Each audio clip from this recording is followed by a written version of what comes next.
I encourage everyone to take a moment and breathe and take a tea cheers with a Ajiri tea. A Ajiri tea recognizes the beauty in shared stories and shared opportunities. Ajiri sources award-winning tea from Kenya, employs women in the region to handcraft the labels, and sends 100% of the profits back to the region to support orphan education. Save 10% on your order of Kenyan teas and coffee with the code BeautifullyHuman at ajiritea.com. AJIRIT.com. Tea mugs up. Hello and welcome to the Beautifully Human podcast. I'm Nick Sheesby.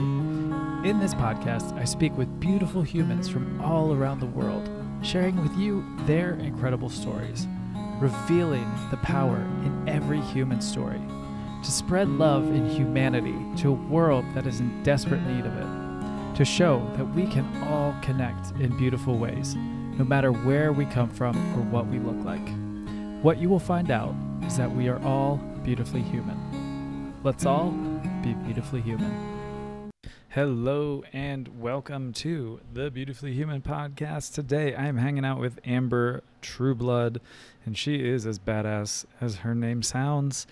We have a really nice conversation about the tour that she went on with her family, which led her to kind of be okay with quarantining and the life that brought with a lot of boys running around the house and all the noise that they're making. We talk about that as well, and we just have a really nice conversation. I hope you enjoy it. If you enjoy the podcast, follow us on Instagram at the Beautifully Human Podcast and on Spotify. Rate, review, and subscribe on Apple Podcasts. It helps get these stories out to more people. And as always, enjoy this conversation. I love to start these off with a very broad and overarching question and say, Amber, tell me the story of your life. Oh, goodness gracious. Yeah. The story of my life. All right. Well, let's see. It's probably most of it is in my first book that I wrote called Stretch Marks. The story of my life. Okay. Born Amber Rise, only child of a single mom. Well, she wasn't single mom at first, but she kind of was, but for as much of my memorable childhood, was just she and I, like a team. And that was really cool, and grew up in just outside of Los Angeles, and always was very kind of bossy, controlling, like very achievement oriented, and love learning. Also love to dance. And those are probably my main obsessions growing up. And went to college locally and studied, always was fascinated with psychology and human behavior and why we do what we do and why we make the decisions we make, and just understanding humans has always been really fascinating for me. So after college, I ended up getting my master's in business, which was odd because I didn't realize until later in life that I'm an entrepreneur, because I didn't happen to have my own business, Right. Which I thought, then you're not an entrepreneur. And now I realize, you can be an entrepreneur who just doesn't have a business, just like people can be parents, or feel like mothers, but even without having their own children. Yeah. So, but I didn't know that for a long time. So obviously there was a reason I went to business school. I just didn't realize it at the time. Yeah. I knew I wanted those skills at some point. I didn't realize that business school is not the best place to get those skills on how to actually run a business. Sure. But I thought, maybe the title meant I would learn something important and useful later. But then I went back and I did this all like part-time as I was working a full-time job. Then I went back again and got my master's in clinical psych, and then got my licensure at the master's level, and just loved it, ate it up, and continued learning. And then I met my husband And we got married and wanted to have a big family right away. He was also an only child of a single mom. But we had always had like big families around us, like that we grew up with, and that we were both very attracted to that energy, that emotional connection, that bond, that closeness. We just both separately grew up really desiring that and gravitating towards families that seem to just emanate that kind of energy. Yeah. And yeah, so we got together. We're told pretty quickly, like, it doesn't look like you're gonna be able to have kids, but you can do in vitro and this and that. And for me, I'm not good with needles and whatnot. So we ended up going into adoption proceedings. And then right when all the paperwork was finally done, which is, if anybody listening has done that, holy mackerel, it was perfect for my like controlling like energy, go, go, go, because it gave me a place to put all that energy. I also started painting at the time. That's one of my paintings back there. So that helped. And then as soon as everything was ready to ship off to China, I found out I was pregnant. Wow. And yeah, and we had our first son, and then 5 years, 2 months later, had our fourth son. And so that happened real quick, like, and yeah, and so cut to now they're 8, 10. Oh my gosh, I really had to pause there. 12 and 13. Holy mackerel. Like they keep changing their ages on me. So it's really rude and not fair. Punks. Yeah. Yeah. And they're all musicians. My husband and I are not, and they all are like amazing musicians and way smarter than me or my husband. And so we ended up deciding to take a kind of an adventure a couple years ago. And when one of them got asked to join a Broadway musical touring company. So my husband and I are kind of the ilk, like we either figure out a way to financially and logistically like hit the road and do it all together and make it a family adventure, or we pass on it, just because we knew the pressures that could put on a relationship and on a family. And we just weren't willing to risk it. Didn't seem worth it to us. So we managed to figure out how to do it. And we all hit the road for what ended up being 16 months across 60 cities. Amazing. It was amazing. It was so fun. A lot of work, but really fun. And then after that, I wrote a book also while we were on the tour. I wrote this book, Stretch Marks, and then came back, settled in San Diego, and I started my company, and he's kind of retired from his job. And so now we have kind of the shift in roles, which is really nice, because with 4 boys brinking on, teenagehood, like I think having a dad who's like in it, there 100%, is huge. It's just huge, and he loves it. So it's been quite the gift. That's amazing. Yeah. That's so cool. One part I'm going to pick apart, then I'm going to come back to some other stuff that came into my head. But I work in the music industry, so I've toured with bands for the last 16 years. I include last year, even though it was a very off year for all of us in the music industry. But that's amazing that you were just like, we're jumping in and we're going to go. So what did you travel in? What was your routine? Because like, how did you talk to me about your tour? Because that fascinates me, how you did it as a family. Yeah, it was really cool. Well, it was funny because I'm obsessed with education, and I was becoming quite disgruntled and disenchanted with the educational options out there. And so we had just decided, you know what, let's try this homeschooling thing. It'll give us the opportunity to like travel and just explore and learn in a different way. And then my oldest plays drums. And so friends and family and neighbors all knew that he played drums, because we had an acoustic drum set in our garage. And so anybody who was anywhere near could hear that. But he was quite good, and he had been playing since he was really, really little. And so our friends who were in the theater world said, hey, this thing came across, they're looking for like legit kid musicians.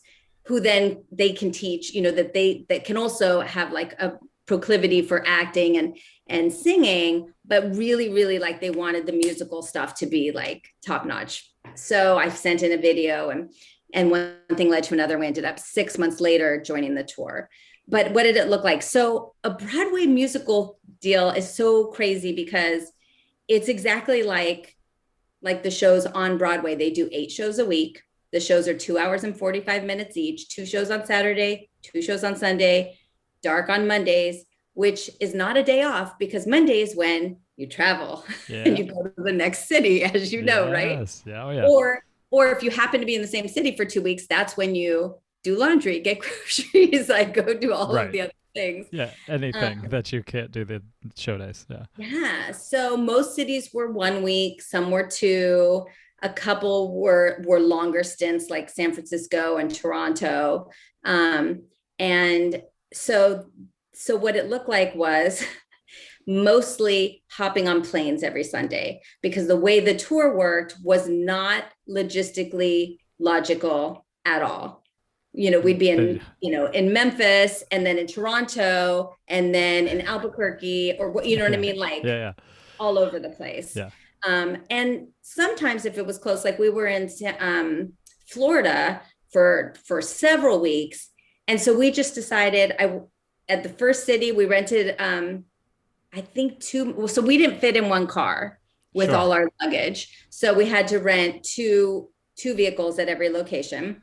So in Florida, I rented 2 cars, and we drove everywhere in Florida. So that was kind of fun. So we decided, like, we'll take it longer, but we'll do it that way. But yeah, so kind of unique things were we had to rent 2 cars every place we went. We traveled with 5 skateboards, full pads and helmets for 5 people. I don't skate. Scooters for everybody. Micro kickboard. I'm gonna give them props because they would send us new scooters. Cool. Because they would ride them through every city like crazy. And my husband's a photographer, so he'd send the company all these cool videos and stuff. Awesome. And then they would be like, let us know when you need a new set. So anyway, and then guitars, amps, keyboard, portable drum set so he could practice. Yeah. And what else? Books. So I'm obsessed with books. And we don't do iPads or cell phones or whatever. I don't even know what other device things they have. So many. So instead we traveled with books, like real books, like suitcases full of books, and portable chess boards, or they got into Rubik's cubes for a long time. So then we're traveling with a bunch of Rubik's cubes or puzzle, whatever, all kinds of stuff. And what else? We left ukuleles on planes. We left skateboards and, at airport gates. We, one time, so I think we left I think it was a skateboard in San Antonio. We left a ukulele on a Southwest flight. We were one time leaving Cincinnati. And if you know Cincinnati, like the airport is actually in the different state, right? Like you have to go right across the port. Is it Kentucky? Covington, Kentucky. I got to get a map. Yeah. And the kids were really excited that day because we had to fly. The way we had flown, it was like we were in 3 different states in one day. But when we went to leave Cincinnati, it would take me, my husband would go take the kids, they would go skating or they'd go to a museum or something. And I would spend 3 hours packing up the Airbnb or the hotel room. And I could never get it down less than 3 hours. It would take me 3 hours. And in the summertime weather, we'd have 9 checked bags. And in the winter, we would have 12. Wow. Because of all the boots and jackets and, mittens and hats and all the gear. So we pack up all, and so this was Cincinnati. So it was cold. We were there in February or something. I pack up the 2 rental cars with kids get back. We're all ready to go. The Airbnb's all cleaned out. We go to get in the 2 cars. And we only have 1 set of car keys. And we're like cutting it by the wire. We're not like 2 hours ahead of time. Sure, this is exactly when we need to get there. Yeah. And we're like, oh my gosh, we have 12 packed bags. Like, who knows where these keys are? Who knows? So we call an Uber. We pull all the stuff out of the one car that we don't have the keys to. We put it in the Uber. I leave the car there. We drive to the airport. I'm in the back of the Uber on the phone with the rental company saying, like, so we're leaving town and your car is like at this address. I don't know. I'm not sure what we do here. Yeah. Get to the airport.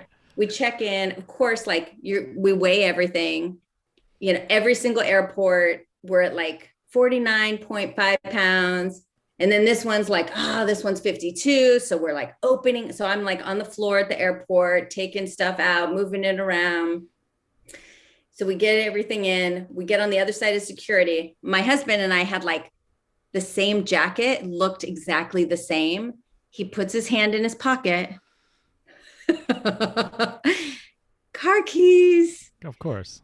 We were like, oh my gosh. And you know, these places, they charge you like $250 for missing car keys, not to mention whatever I'm afraid they're going to charge me for like towing the car. Yeah.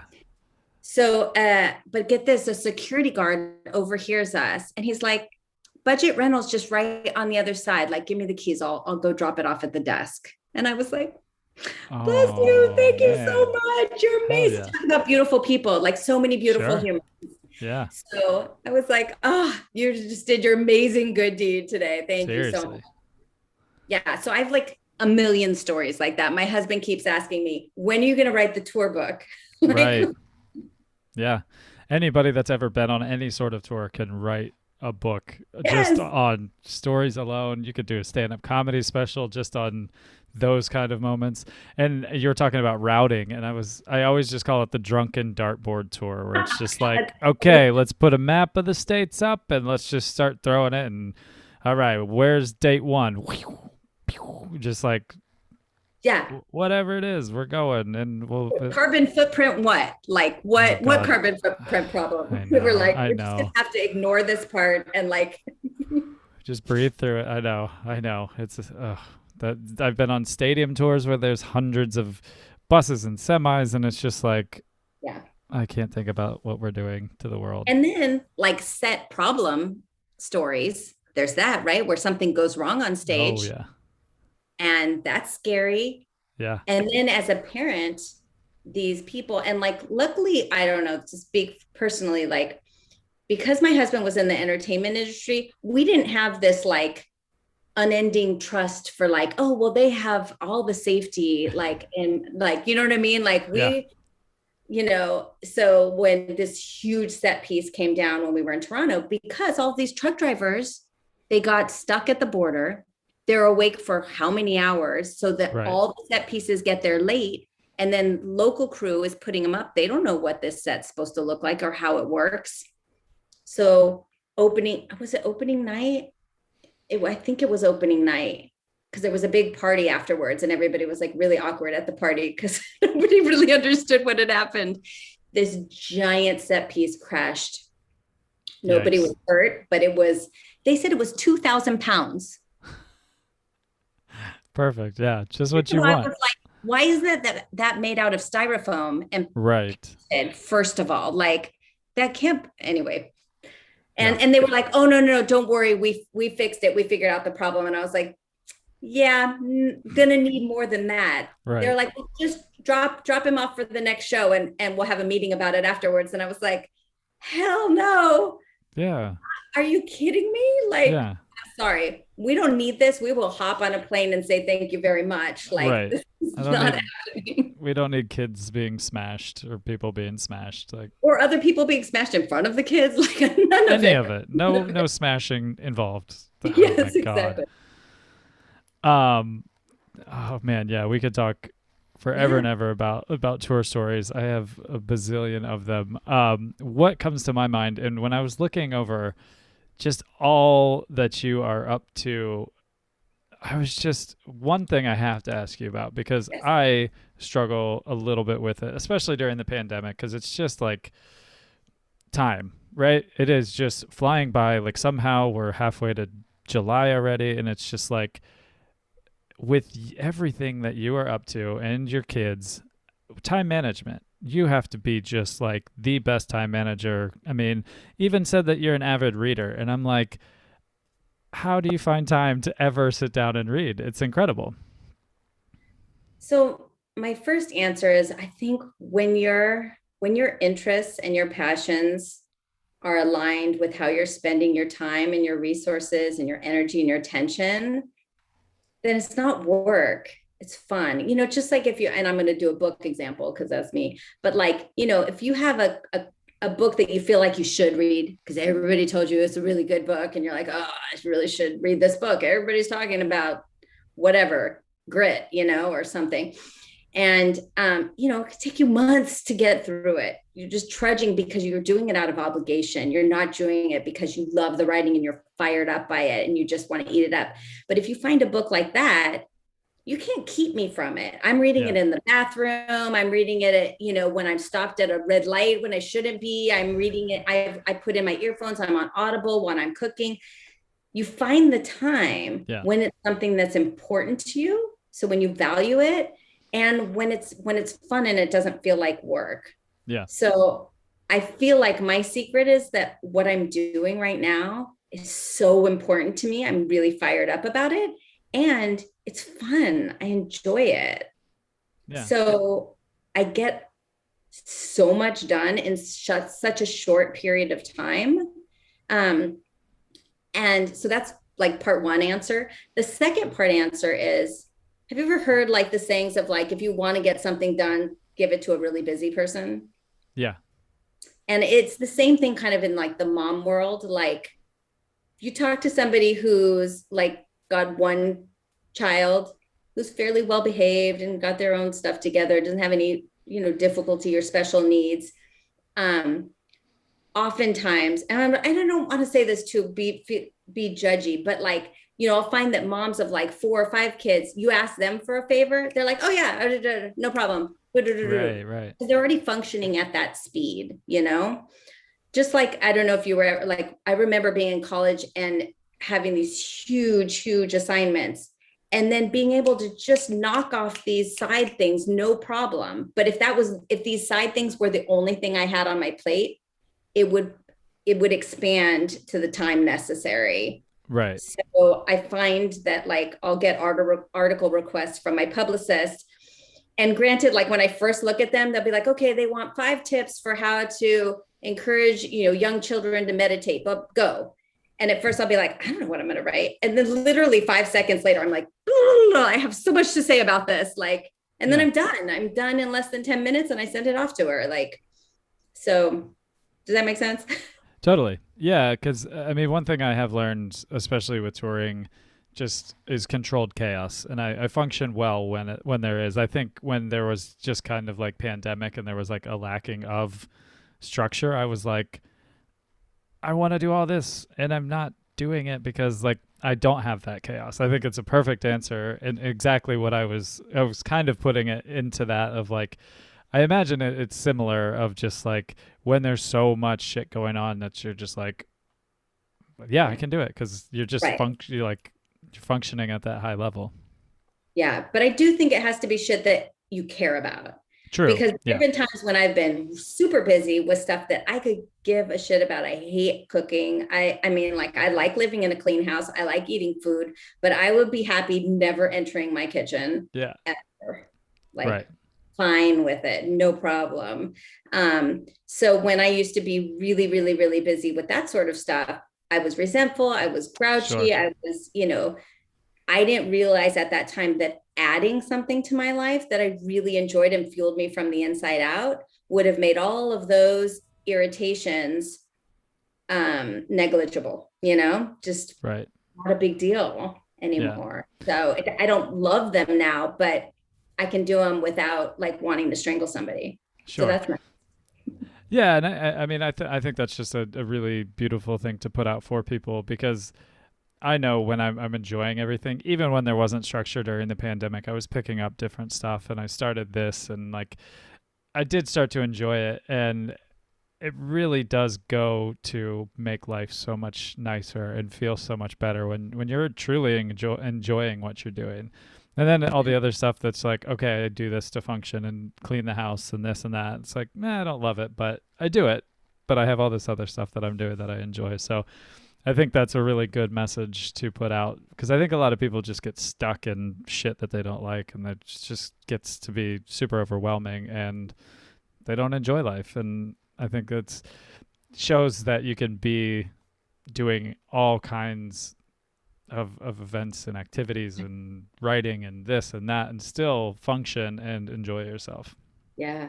Well, it's weird because like in school, and this is like one of my pet peeves about our educational system, is that like we're grown to think that like straight B's is better than like an A and 4 D's. But in Yeah. life, when you get out into the real world, like you don't want your dentist to be mediocre and your dermatologist to be mediocre and your accountant to be mediocre and the bands that you go see to be mediocre. You want to see a kick-ass band, and you don't care if they're good at accounting because Right. they have somebody for that. You know what I mean? Like, Yeah.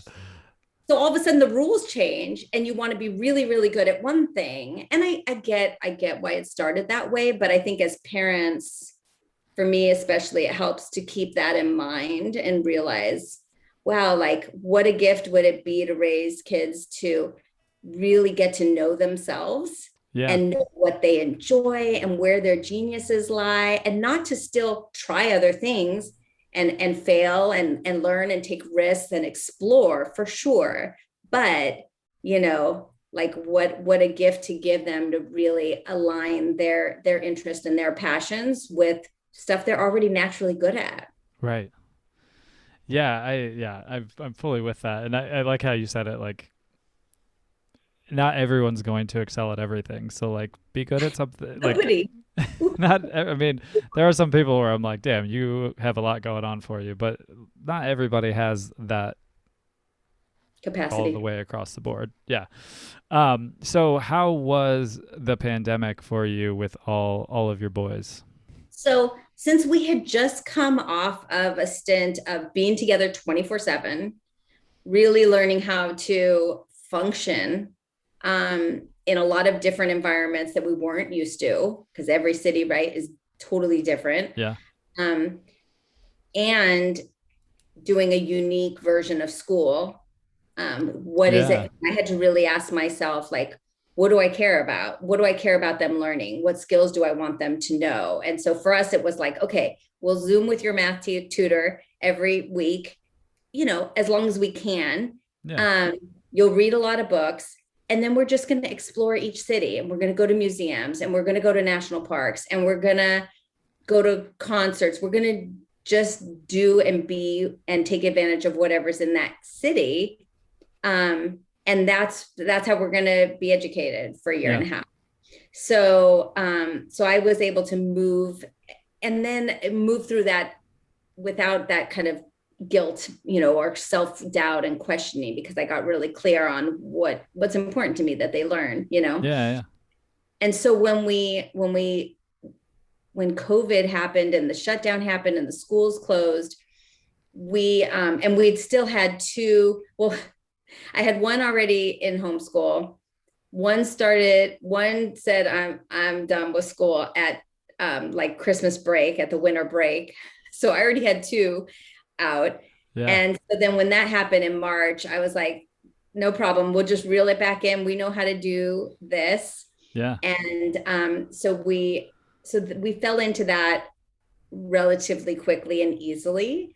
And we live in San Diego, so the weather was beautiful. Right. Like we actually have a big yard here. The kids all get along, which also, AKA, is not luck. Like that takes work, and that takes focus, and that takes a specific type of parenting from early on. Yeah. They're also all very like independent and creative. And so, they know in my house, like nobody would ever say the words like, I'm bored, or I don't know what to do. Because the few times they've tried that, the response they get is, oh, you don't know Yeah. what to do? All right, I have a whole list. Yeah. This closet is a disaster. Let's go fix that. Yeah. and they're like, no, actually, I I just mean, thought of something. yeah. I'm good. And they go Something running away. just popped into my head. Wow. Yeah. Amazing how creativity Yeah. sparks when there's a list of shit to do. Oh yeah, totally, totally. So tactics like that, little tricks like that, make parenting much easier, much more fun, Yeah. for me at least. I don't know about for them, but it's teaching them good skills. So Yeah. so yeah, for us it was that, and then like you said, for me, starting this kind of business to help overwhelmed moms and create content and meditations and courses and be on podcasts. And I started my own podcast and writing my second book. I just finished my proposal for my second book that's about fear. And all of that stuff could be done virtually. Yeah. And so for me, I got access to people I never would have had access to if they weren't sitting at home under Yeah. True. quarantine. Yeah. I had kind of this really unique experience. Plus, there were places and out news outlets and media outlets that were looking for the type of content that I provide, which is like emotional self-care tips and talking about anxiety and depression and financial like mindset, abundance mindset, and all this stuff that like people were really looking for the exact type of content that I was providing. So it really, I felt very fortunate. And also, since we had already done this kind of life, I wasn't busy like a lot of people were like, holy crap, how am I going to do this? I Yeah. just was like, oh, we got this. Yeah, I can help. What do you guys need? You need help with homeschooling? Great. Let me give you some tips. You need help with like, how do you work in one room and have your kid in school in the other room without being interrupted 50 times? Let me give you some tips for that. Yeah. And I like talking clearly. so so it gave me a wonderful outlet to connect, because I also live in a house with 5 males Right. who make a lot of noise, Yeah. and there's a lot of like sound effects and singing and things like that, but not a lot of like talking. So Right. Yeah. yeah. No, that's amazing. I was gonna ask, like, so talk about the work that you are doing. Go into depth about that a little bit. Yeah, so it's been new to me because, I like I said, I'm a bibliophile, so I'm obsessed with books, not only just like the content of books, but like books themselves. Like I just want to be surrounded by books. Yeah. So, which I thought everybody felt like. I didn't realize that's not. I didn't realize that. So when I, grew up really wanting to help people, in my mind, you do that through books because that's how I've been helped in my life. And so when I wrote my book, and then I was like, oh, I wrote a book, here's the book, and then 500,000 people don't buy it every week because they don't know who you are. And there's Right. a million books out there. There's something like 750,000 new books a year or something like Right. astronomical. Yeah. So I thought, oh, that's what the social media stuff is. That's what all this online stuff is about. That's what podcasts are about. Oh, that's how Yeah. most people learn, in snippets, right? In like a 30-second reel, on Right. Instagram, private Facebook group where you do live this and IG this, and oh my Lord. So, so, when I finished writing my book and we landed here and I built a website, and then I realized, oh, books is not how most people get their content in the self-care world. And so I need to switch it. And I was nervous because I didn't know that I would like it as much as I have. I didn't know that I would like the other outlets. Yeah. And turns out I do. So that worked nicely. I thought I had my book launch was my first like kind of speaking engagement thing. And I was so nervous. And I remember people saying like, well, you can do these things where you go to Toastmasters and you spend, months and years, and you sit in the basement of a church and you stand up and you give a 2-minute this and da. Well, I'm way too type A. I have no patience for that. I Right. was like, you know what? screw it. I'm just going to be nervous as hell and do it anyway. How Yeah. about that? How about that answer? Right. Just go Actually, for it. Marie Forleo in her book, in her recent book, had a perfect quote that she was like, can you survive 5 minutes of like an increased heart rate, like increased respiration, like some sweating? Like, can you survive that? Like, if so, then just do it then. And I was Right. like, oh yeah, why do we all act like we're gonna die, literally die if we stand up on stage? Right. And I'm sure you've worked with artists who like get up there and they're nervous too. They Oh just yeah. shift into excitement, right? Like Yeah. they I use mean, it. some of the best performers I've ever watched that I've Yeah. worked for will be puking off stage. And then they go on stage and that persona kicks in and it's just like this badass that shows up. And then you're like, oh, wow, Oh, he was 5 seconds ago. That person was but I laying on don't the think floor. most people know that. Like I think people think, oh, you either have it or you don't. And they must Yeah. not be nervous at all. Like there's Right. this weird myth, right, that goes with it.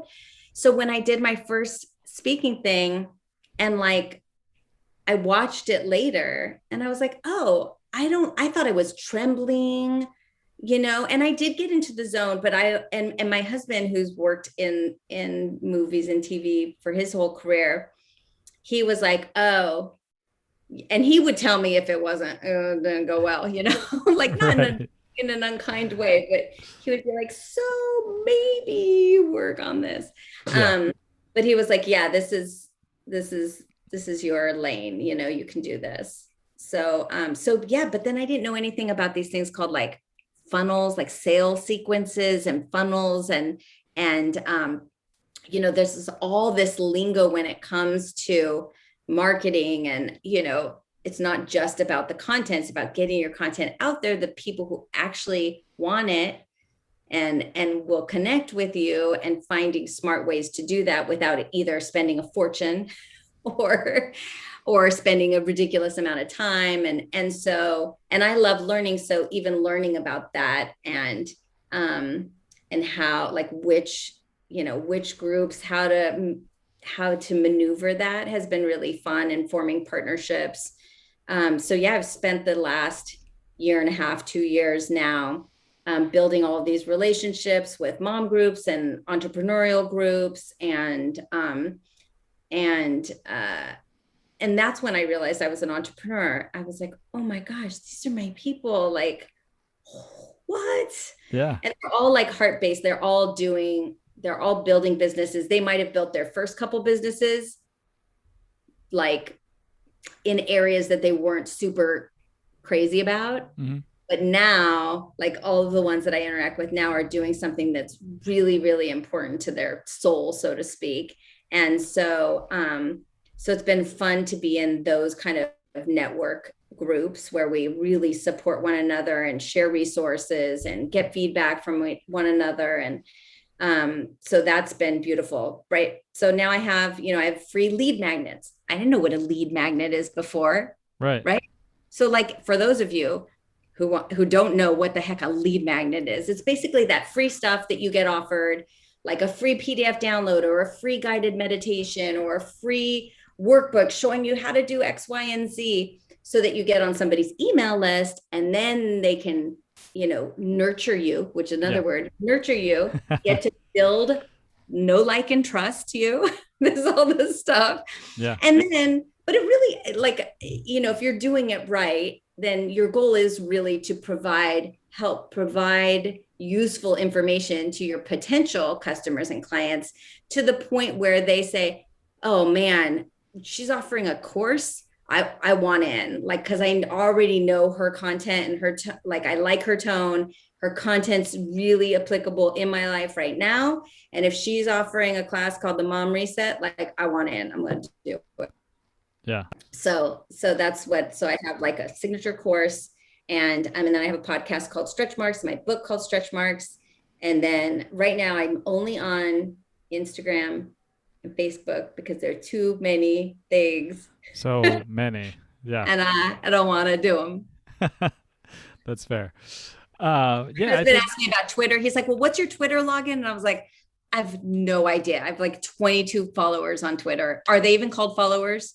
Birds? I don't know what they're yeah. called. Well, I I don't. think followers. Yeah. I don't know.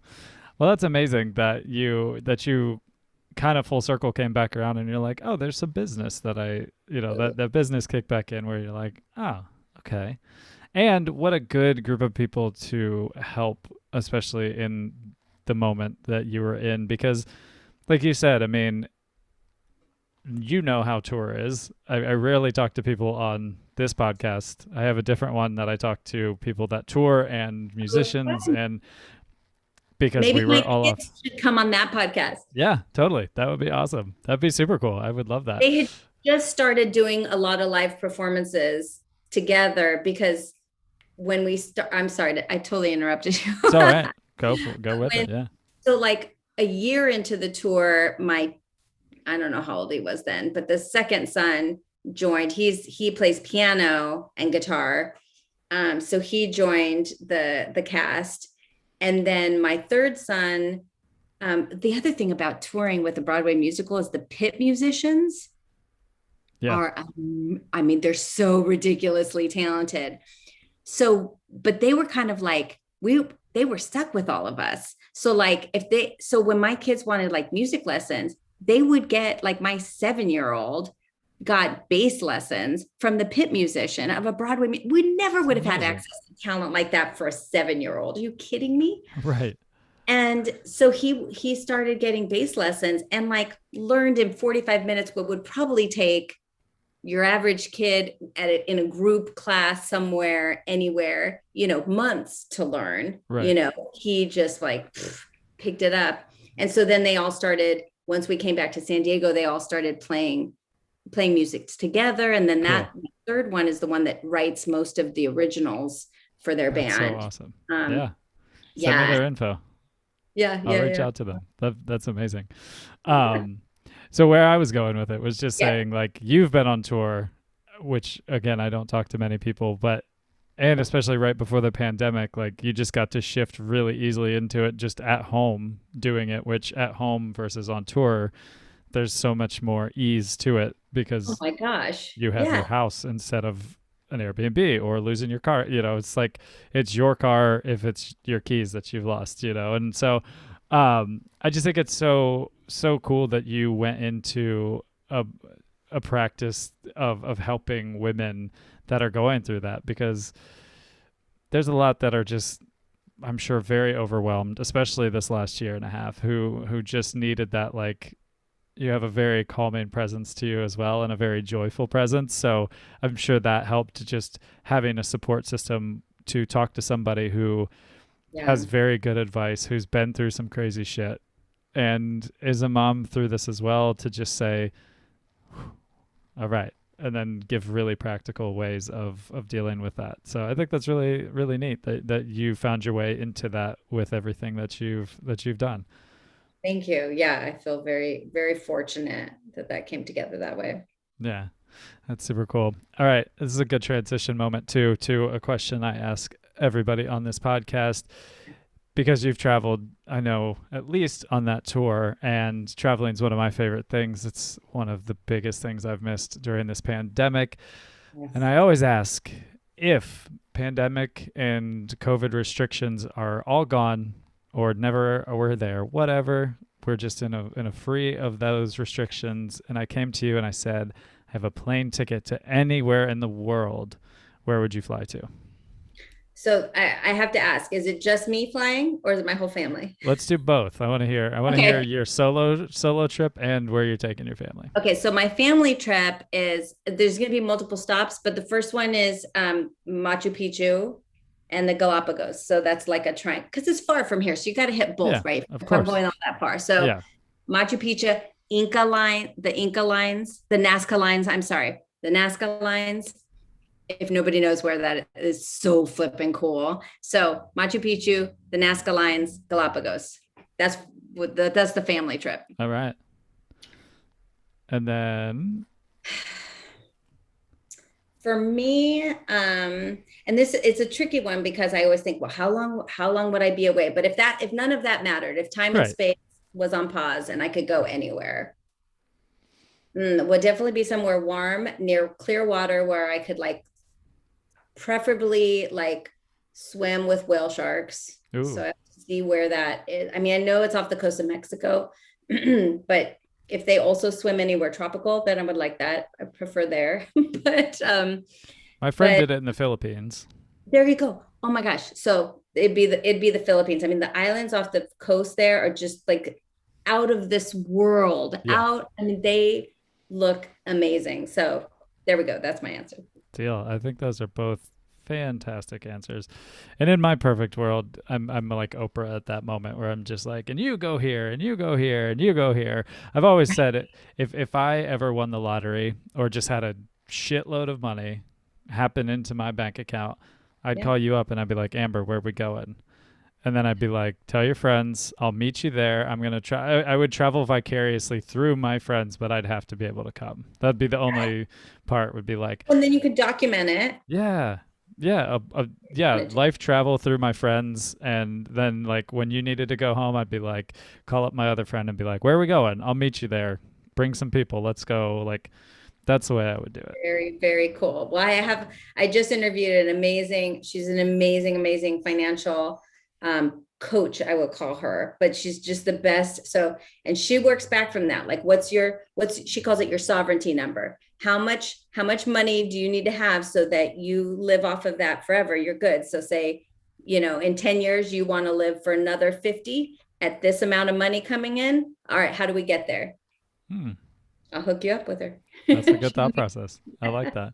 I have a strange look at it because almost 3 years ago I almost passed away from my massive drinking habit. I was at the beginning stages of liver failure. So when I was sitting there looking into the portal that was my life, I was not worried about what money I had or hadn't made or what I had at that moment or not. So I'm at the point where I'm like, I'm going to spend what I make and I'm going to enjoy my life because I almost lost it and we can't take it with us. So I work hard and I make my money where I do. And then I go travel and see the world. And when you have that moment and you look into it, and I was very proud of how I lived my life because I took chances. I went and saw the things I wanted to see and I spent the time doing what I wanted to do. Yeah, So that's amazing. yeah.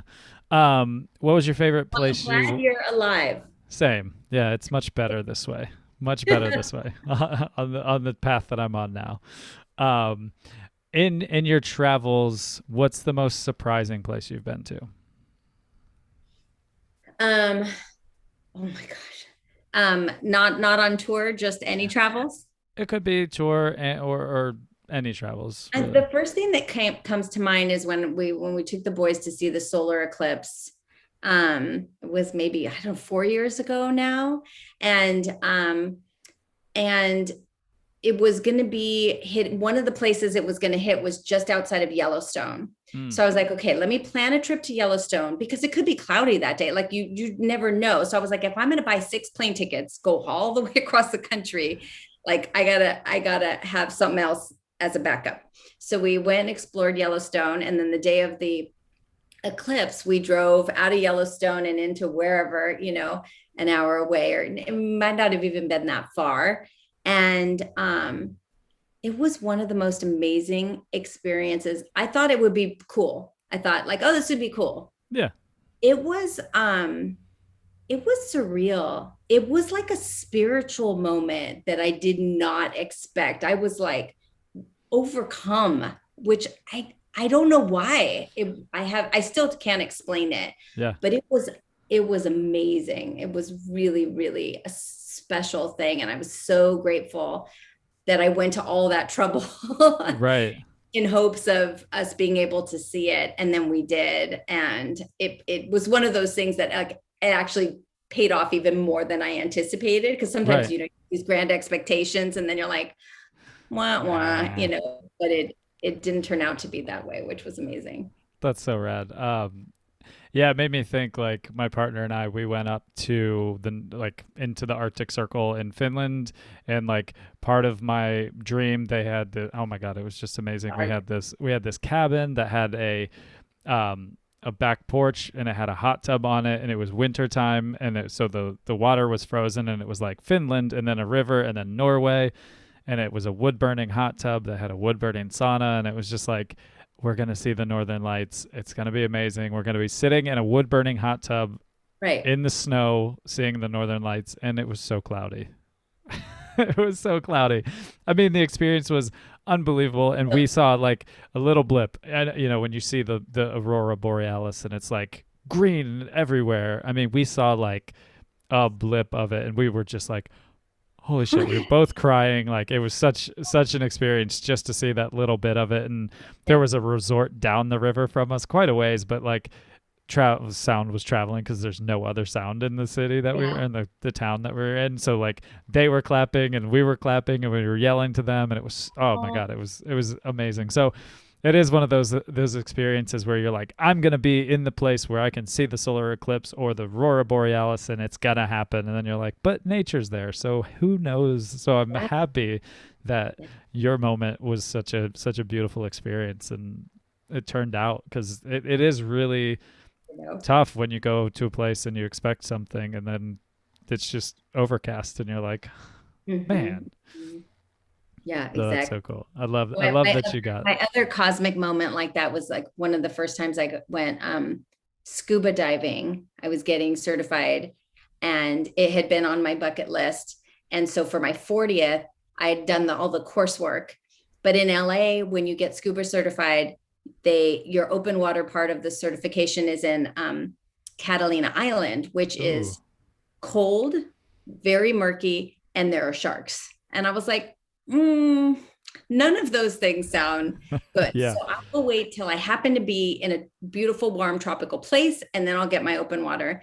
So I did a writing retreat a few years ago in Costa Rica. And I was like, I'm in Costa Rica. I see the ocean right there. Yeah. And so I scheduled it. And so the second day we're down, we're 30, 40 feet under the water. And there's this giant ball of fish, like, I don't know, 15 feet in diameter, maybe. And it's a school fish, but they're in like a sphere, they're swimming in this sphere. It was crazy. And so the trainer guy looks at me and he says, does the hand signals, follow me. And so I'm like, okay. And so he goes and swims toward it. And I'm thinking as soon as we hit the outside of the bubble, they will all disperse and go reconnect somewhere else at their hideout.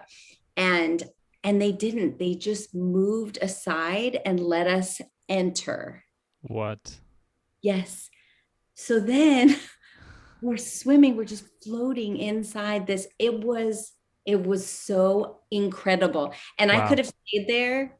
Like I could have died there. I probably would have like run out of oxygen if he was not finally like, we got to go. Yeah, we're out. Wow. I just stayed there. It was so intoxicating to speak to you. You know what I mean? It was like spiritually intoxicating. It was amazing. Wow. Yeah. I'm just like picturing all the documentaries I've seen where just like schools of fish are swimming and then being in that. Right. Wow. That's amazing. Very cool. What a moment. That's so, I love, it's just like, I don't know, those moments in life. It's just like, that's what makes life so much worth living, is having those moments. Sure, we all have to work and make money and all that, but I'm like, those are the memories that you take with you. That's when you're looking in that vacuum of life where you're like, what have I done? That moment would come up. Your moment with the solar eclipse, like those are the things. Like I know when my seemingly deathbed, those were the types of things I was thinking about, so I love that. I love those are such great stories. All right, I have two last questions for you. First one is, what would you want the world to know about you? I love inappropriate hip-hop music, and it's a little bit embarrassing because my kids, they're not hip, they're AC/DC, Foo Fighters, Incubus, and then 100 million bands that they could mention, and they know everything about every single band. So when I turn on like my mom music playlist, they're just like horrified by it. But it's what gets me moving. It's inappropriate. It's misogynistic. It's like terrible. It's not like very, talent based, like there's with instruments or anything, but I love dancing, and that's the kind of music that Yeah, gets me moving. And so yeah, probably that. that's awesome. I mean, there is talent in rhyming so poetically, so quickly. Like, there's no way in hell I could ever I mean, put all those sentences together. And like lyrically, yes, it is very misogynistic, and it's there.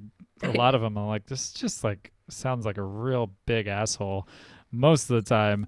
But like, there's some hip hop artists that I listen to, and I'm like, your vocab is ridiculous. Like, you're putting together these like big words that how you string them together and make them make sense The and not geniuses, yeah. Doesn't mean that they're dumb shits for sure. right. Yeah. I mean, I think a lot of people see that as that, but I'm like, dude, they will school you. They will teach you words, sure, horrible words that you might not have known, but also just a very massive vocabulary.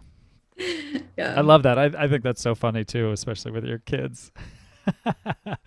I can Well, see I them being can't like, "Mom, god listen damn to it." it. I can't even listen to it around them because they're just like they're not feeling it. Yeah, that's all right. That's all right. I mean, everybody has their own Yeah, opinions on it. I'm That's not good. going to change. No, hell no. All right. Last question is: if you had the ear of everybody in the world, what would you say to them? Well, the first thing that came to mind is it's going to be okay. You're Yeah. going to be okay. That's what I want to say. You're going to be okay. I think, and that's why I wrote, I'm like, I'm tearing up when you said that because um, that's why I wrote this second book about fear. Is I feel like if people weren't so fearful, they could have more compassion for people they don't understand, for Yeah. behaviors they don't understand. They could communicate their own needs more effectively, and they could spend their time and energy doing more good in the world if they weren't so fearful. Yeah. So I would do or say something to help alleviate some of that deep fear that's driving so many of the problems on our planet. Yeah. It's such a absolutely necessary message to keep pumping out there, and it's a big reason why I wanted to have conversations with people from all over the world. A, because of just traveling and meeting people is where my heart is. I just love talking to people. I know I let you talk most of the time, but I do love to talk as well. I mean, that's you being on the podcast. You get the mic to talk. But it's just that, like, if you feel fearful of someone or something, like, go learn about them. Like, go meet them and find out why you're scared of them or why you shouldn't be scared of them. That's really what's going to happen most of the time is Right. you're going to find out there's no real reason to be scared of this person. It's sure it's different life, it's a different circumstances, there's different Yeah. whatever, fill in your descriptor.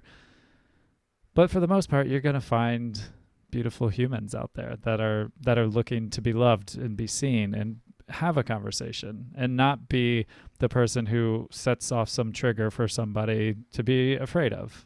I don't think anybody wants to be feared. I mean, Yeah. there's certain people out there that, yes, I'm sure they do. But like, for the most part, I don't think anyone's walking out the door like, I want to scare the shit out of most people today. Right. I don't know. I've not really met any of those I people. agree. I agree totally. So I think it's a very necessary message to put out there that you're gonna be okay, and go talk to people. Go talk to strangers. Learn about everybody. Yeah, be curious, have wonder, Yeah. before you jump to your assumptions and opinions. Yeah. Because turns out, chances are they're scared of something else, Right.